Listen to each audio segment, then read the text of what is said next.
Abraham Traore was at a ribbon cutting ceremony to open up a new flower factory processing plant in Burkina Faso. Take a listen to what he said at the ribbon ceremony, and then we're going to talk about it. Take a listen. Boom. It is a private citizen who had the initiative to build this factory.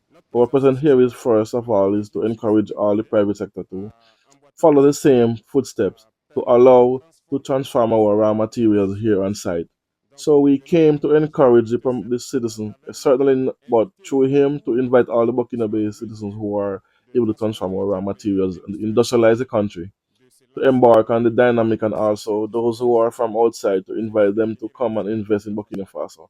So that is the message that we came to bring to him, and I think that in his presence in the re- in the recent past, in the past recent, we had to take measures to prohibit the importation of wheat flour because wheat flour has always been imported to Burkina Faso. And he understood our message. He understood our vision. He was part of the largest importer of wheat flour. He decided to launch his factory.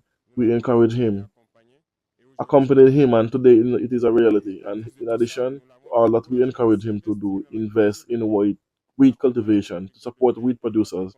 And he understood the message and well. And I hope in 2026 he will also have a good share of wheat production to move in a few years from importer of flour to exporter of flour made in Burkina Faso. So there you have it.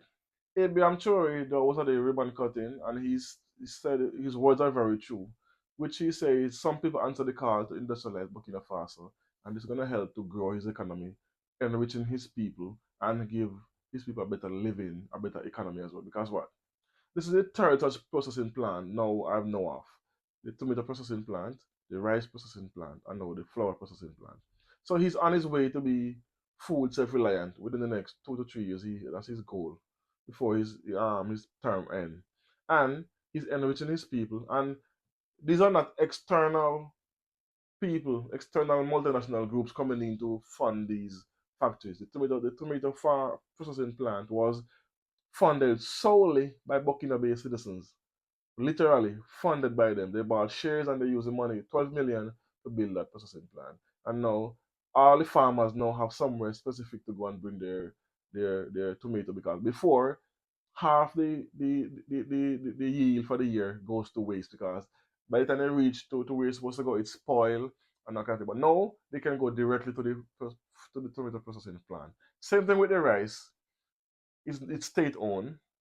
Now this mill is privately owned by a citizen, which is also great news because they're going to in turn hire more people.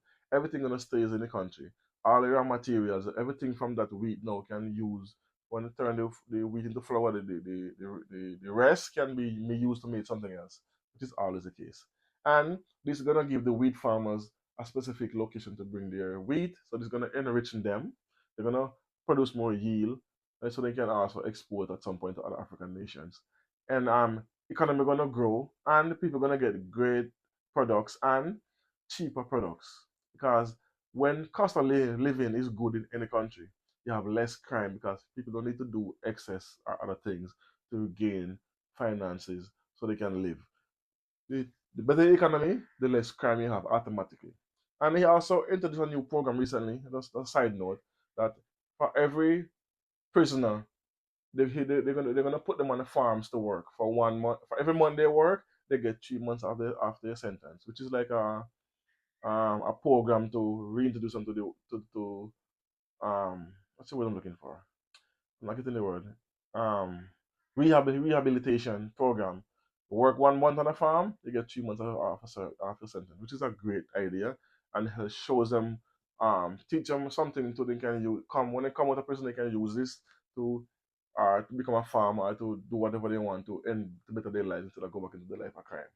So all in all, this is a great thing. We in the Caribbean would love to have a prime minister or a president like this. 'Cause I'm from Jamaica, as you guys know, and our country have this high inflation. The economy is out of hand because what, we import everything.